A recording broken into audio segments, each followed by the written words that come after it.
നമസ്കാരം. ഓട്ടപ്രശ്നത്തിലേക്ക് ഏവർക്കും സ്വാഗതം. അമേരിക്കയെ ലക്ഷ്യം വെച്ച ചൈനയുടെ ന്യൂക്ലിയർ സൈറ്റുകൾക്ക് സമീപം, ന്യൂക്ലിയർ സൈലോകൾക്ക് സമീപം 80ഓളം മിസൈൽ ലോഞ്ചിങ് പാഡുകൾ ക്രമീകരിച്ചിരിക്കുകയാണ് ചൈന.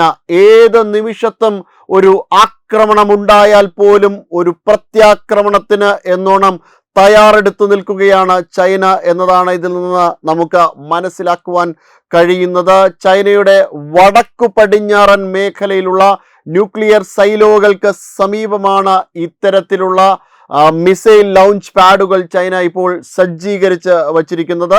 ഏത് നിമിഷവും വേണമോ ആക്രമണത്തിന് സജ്ജമായിട്ടാണ് ഇത്തരം ലോഞ്ച് പാഡുകൾ ചൈന ക്രമീകരിച്ചിരിക്കുന്നത്. ഇതുമായി ബന്ധപ്പെട്ട സാറ്റലൈറ്റ് ദൃശ്യങ്ങളാണ് ഇപ്പോൾ നമുക്ക് ലഭിക്കുന്നത്. എന്തായാലും ഇത് ഒട്ടും ആശാസ്യകരമായ ഒരു സാഹചര്യം തന്നെയല്ല. ലോകത്തെ ഒരു സമാധാനത്തിൽ നിന്ന് അകറ്റി നിർത്തുന്ന ഒരു സംഭവം തന്നെയാണ് ഈ തരത്തിലുള്ള മൊബൈൽ മിസൈൽ ലോഞ്ച് പാഡുകൾ ചൈന സജ്ജീകരിച്ച് വച്ചിരിക്കുന്നത്. ചൈനയുടെ ആണവ ഊർജത്തിൻ്റെ നിർമ്മാണം അല്ലെങ്കിൽ ആണവ ആയുധങ്ങളുടെ നിർമ്മാണം ചൈന പ്രധാനമായും ടാർഗറ്റ് ചെയ്യുന്നത് ഇപ്പോൾ അമേരിക്കയ്ക്കെതിരെ തന്നെയാണ്. 670 വാർഹെഡുകളാണ് ഇപ്പോൾ ചൈനയ്ക്ക് കൈവശമുള്ളത്. ലോകത്തിൽ 3-ാം സ്ഥാനമാണ്. വാർഹെഡുകൾ കൈവശം വയ്ക്കുന്നതിൽ 3-ാം സ്ഥാനത്താണ് ചൈന. മറ്റു 2 പേർ അമേരിക്കയും റഷ്യയുമാണ്. റഷ്യയിലാണ് ഏറ്റവും അധികം ന്യൂക്ലിയർ വാർഹെഡുകൾ ഉള്ളത്. അത് കഴിഞ്ഞാൽ അമേരിക്ക തൊട്ടുപിറകിൽ തന്നെ ഉണ്ട്. ഏകദേശം 100 വ്യത്യാസം മാത്രമാണ് അമേരിക്കയും റഷ്യയും തമ്മിൽ ഉള്ളത്. അമേരിക്കയ്ക്ക് 5042 റഷ്യയ്ക്ക് 5144 അത്തരത്തിൽ ആണ് എന്ന് തോന്നുന്നു റഷ്യയുടെ ന്യൂക്ലിയർ വാർഹെഡുകൾ. അപ്പോൾ ഇത്തരത്തിൽ ന്യൂക്ലിയർ വാർഹെഡുകൾ സജ്ജീകരിച്ചുകൊണ്ട് ഈ ഒരു വലിയ പ്രയാണം, വലിയൊരു മത്സരം തന്നെയാണ് അമേരിക്കയും റഷ്യയും തമ്മിൽ ഒരു കാലഘട്ടത്തിൽ നടന്നതെങ്കിൽ ഒരു കാലം കഴിഞ്ഞതിന് ശേഷം ഇവർ അവരുടെ ആണവോർജത്തിൻ്റെ അല്ലെങ്കിൽ ആണവായുധങ്ങളുടെ നിർമ്മാണത്തിൻ്റെ മേഖലയെ വർദ്ധിപ്പിക്കാനൊന്നും തയ്യാറായിട്ടില്ല. ഇപ്പോഴും അത്രയൊക്കെ തന്നെയാണ് ആണവായുധങ്ങൾ ഉള്ളത്. കാര്യമായ രീതിയിലൊരു വർധനവ് നേരത്തെ ഒരു 2-ാം ലോക മഹായുദ്ധത്തിന് ശേഷം നടന്ന ഒരു വർധനവൊന്നും അതിനുശേഷം ഉണ്ടായിട്ടില്ലായിരുന്നു. ഒരുപക്ഷെ അവർക്ക് ഇത്രയും വാർഹെഡ്സ് തന്നെ ധാരാളമാണ്, ഈ ലോകത്തെ മുഴുവൻ നശിപ്പിക്കാം എന്ന് തോന്നിയിട്ടാകും. എന്തായാലും അതിനുശേഷം ചൈനയാണ് ഇത്തരത്തിൽ ഈ മേഖലയിൽ കാര്യമായി ശ്രദ്ധയൂന്നിക്കൊണ്ട് കാര്യങ്ങൾ ചെയ്തു വരുന്നത്. 670 വാർഹെഡുകളാണ് ഇപ്പോൾ ചൈനയുടെ പക്കലുള്ളത്. അമേരിക്കയുടെ ഏത് നഗരത്തെ വേണമോ എപ്പോൾ വേണമോ ടാർഗറ്റ് ചെയ്യാൻ കണക്കിനാണ് ഇത്തരത്തിൽ ചൈന ആയുധങ്ങൾ സജ്ജീകരിച്ചിരിക്കുന്നത്.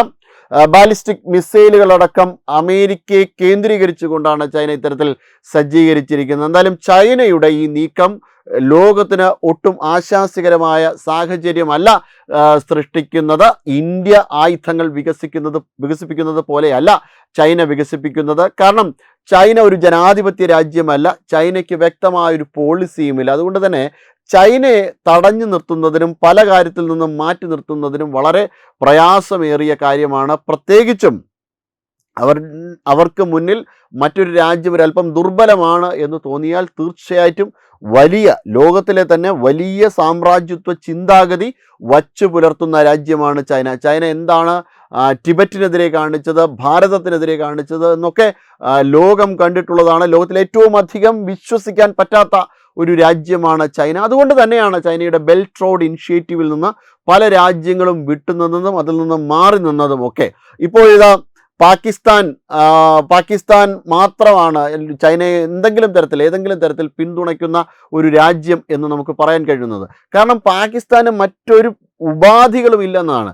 ചൈന പാക് എക്കണോമിക് കോറിഡോറുമായി ബന്ധപ്പെട്ട് പാകിസ്ഥാന് നല്ല ഒന്നാന്തരം പണി തന്നെയാണ് ചൈന നൽകിയിട്ടുള്ളത്. എന്നിട്ടും പാകിസ്ഥാന് ചൈനയെ അകറ്റി നിർത്താൻ കഴിയാത്തത് ആ ഭീകരവാദ രാജ്യത്തെ സംബന്ധിച്ചിടത്തോളം അവർക്ക് മുന്നോട്ട് പോകാൻ യാതൊരു വഴിയും ഇല്ല എന്നുള്ളത് കൊണ്ടാണ്. ആവശ്യത്തിന് ഉപയോഗിച്ചതിന് ശേഷം അമേരിക്ക പാകിസ്ഥാനെ തള്ളിക്കളഞ്ഞു. ട്രംപിന് തള്ളിക്കളയാൻ പറ്റുന്നുണ്ടായിരുന്നില്ല.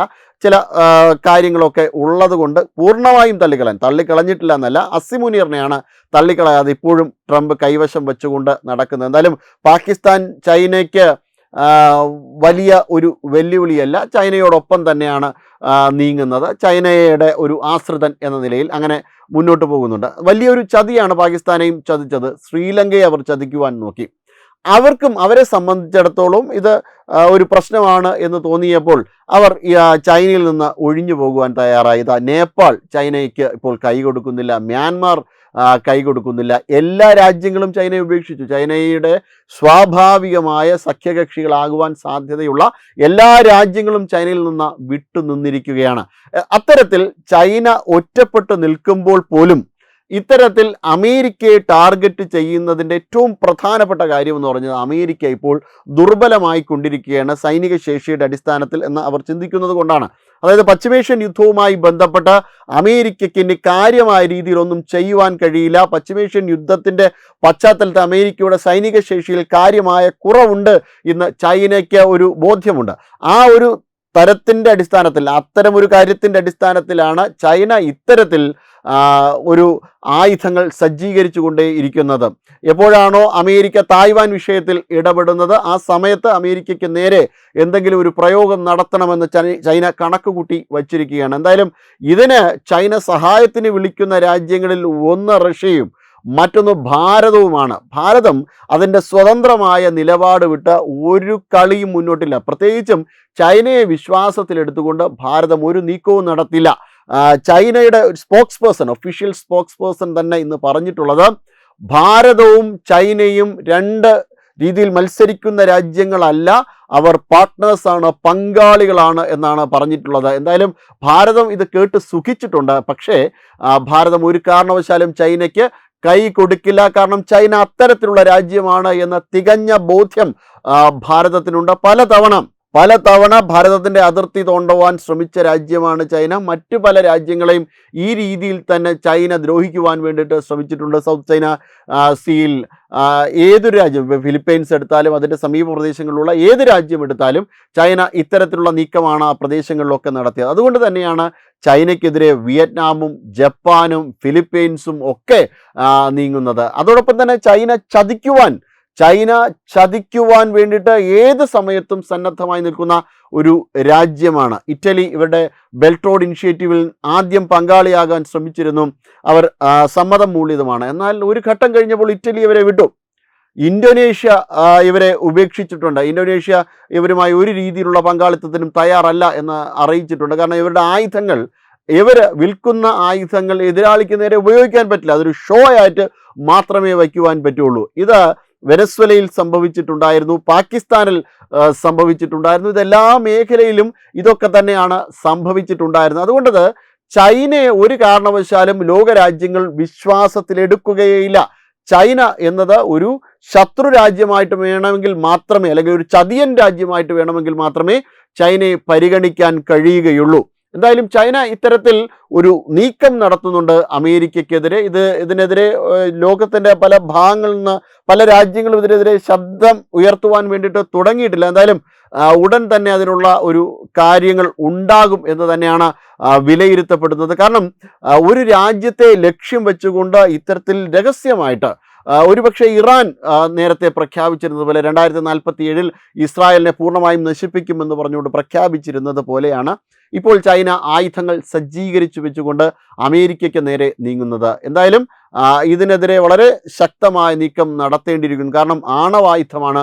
അമേരിക്ക എത്ര തന്നെ തെറ്റുകൾ കാണിച്ചു കൂട്ടിയാലും ആണവായുധം മറ്റൊരു രാജ്യത്തിലേക്ക് ചെന്ന് വീഴുന്നത് ഒട്ടും ആശാസ്യകരമല്ല, ഒട്ടും നല്ല ഒരു കാര്യമല്ല. ഭാരതം ഇതിനെ ശക്തമായി തന്നെ എതിർക്കും എന്നുള്ള കാര്യം ഉറപ്പാണ്. ഇനി മറ്റൊരു വാർത്തയിലേക്ക് കൂടി നമുക്ക് കടക്കാം. വാർത്ത മറ്റൊന്നുമല്ല, CJP, കോക്രോച്ച് ജനതാ പാർട്ടി, മറ്റ് ഒരു പേരും കിട്ടിയില്ല, അഴുക്കിൽ വളരുന്ന ഒരു ജീവിയുടെ പേരാണ് ഒരു പാർട്ടിക്ക് വേണ്ടിയിട്ട് ഇട്ടിട്ടുള്ളത്. അവർ എന്തുമാത്രം മഹനീയമായിട്ടാണ് അത്തരമൊരു മൂവ്മെൻറ്റിനെ കാണുന്നതെന്ന് അതിലൂടെ തന്നെ ലോകത്തിലെല്ലാവർക്കും തന്നെ വ്യക്തതയുള്ള കാര്യം തന്നെയാണ്. അതുകൊണ്ട് തന്നെ കോക്രോച്ച് ജനതാ പാർട്ടിയുടെ മൂവ്മെൻറ്റിനെ പിന്തുണയ്ക്കുന്ന ആൾക്കാരും അത്തരത്തിൽ വൃത്തികെട്ട സാഹചര്യങ്ങളിൽ വളരാൻ അല്ലെങ്കിൽ വൃത്തികെട്ട സാഹചര്യങ്ങളിൽ കൂടി പോകാൻ ആഗ്രഹിക്കുന്നവരായിരിക്കും. ഇപ്പോൾ ഏറ്റവും ശ്രദ്ധേയമായ ഒരു കാര്യം എന്ന് പറയുന്നത് കോക്രോച്ച് ജനതാ പാർട്ടിയുടെ ഒരു നേതാവ് പറഞ്ഞിരിക്കുന്നത് ഷർജിൽ ഇമാം ഉമർ ഖാലിദ്, ഈ ഉമർ ഖാലിദും ഷർജിൽ ഇമാമും ഒക്കെ ഡൽഹി സ്ഫോടന കേസിലെ പ്രതികളാണ്. ഇവർ ഇന്ത്യയുടെ രാഷ്ട്രപതിയും ഇന്ത്യയുടെ പ്രധാനമന്ത്രിയും ഒക്കെ ആകേണ്ട ആൾക്കാരാണ് എന്നാണ് CJPയുടെ ഒരു നേതാവ് പറഞ്ഞിരിക്കുന്നത്. എന്താണ് അതിൽ തെറ്റ്? മോദിക്കാകാമെങ്കിൽ എന്ത് അവർക്കായിക്കൂടാ? മോദിയെ ഞങ്ങൾക്ക് വിശ്വാസമില്ല, ഷർജിൽ ഇമാമിനെയും ഉമർ ഖാലിദിനെയും ഞങ്ങൾക്ക് വിശ്വാസമാണ് എന്നാണ് CJPയിലെ ഈ നേതാവ് പറഞ്ഞിരിക്കുന്നത്. മുസ്ലിങ്ങളായതുകൊണ്ടാണ് അവരെ BJP NDA സർക്കാർ ടാർഗറ്റ് ചെയ്യുന്നത് എന്നാണ്. അത്തരം ഒരു തെളിവുമില്ല. ആ ഒരു രീതിയിലല്ല ഭാരതത്തിൻ്റെ ഭരണതന്ത്രം അല്ലെങ്കിൽ ഭാരതം മുന്നോട്ട് പോകുന്നത് എന്ന് എല്ലാവർക്കും തന്നെ, ഭാരതത്തെ നിരീക്ഷിക്കുന്ന എല്ലാവർക്കും തന്നെ അറിയാവുന്ന കാര്യമൊക്കെ തന്നെയാണ്. പക്ഷേ ആൾക്കാർക്കിടയിൽ കുത്തിത്തിരിപ്പുണ്ടാക്കി എന്തെങ്കിലും പ്രശ്നമുണ്ടാക്കി രാജ്യത്തെ ശിഥിലീകരിക്കുവാൻ വേണ്ടി ശ്രമിക്കുന്ന തീവ്രവാദികൾ തന്നെയാണ്, അല്ലെങ്കിൽ തീവ്രവാദിക്ക് കുടപിടിക്കുന്ന ആൾക്കാർ തന്നെയാണ് CJP എന്നതിൽ ഒരു തർക്കവുമില്ല. Web desk Tatwamayi news.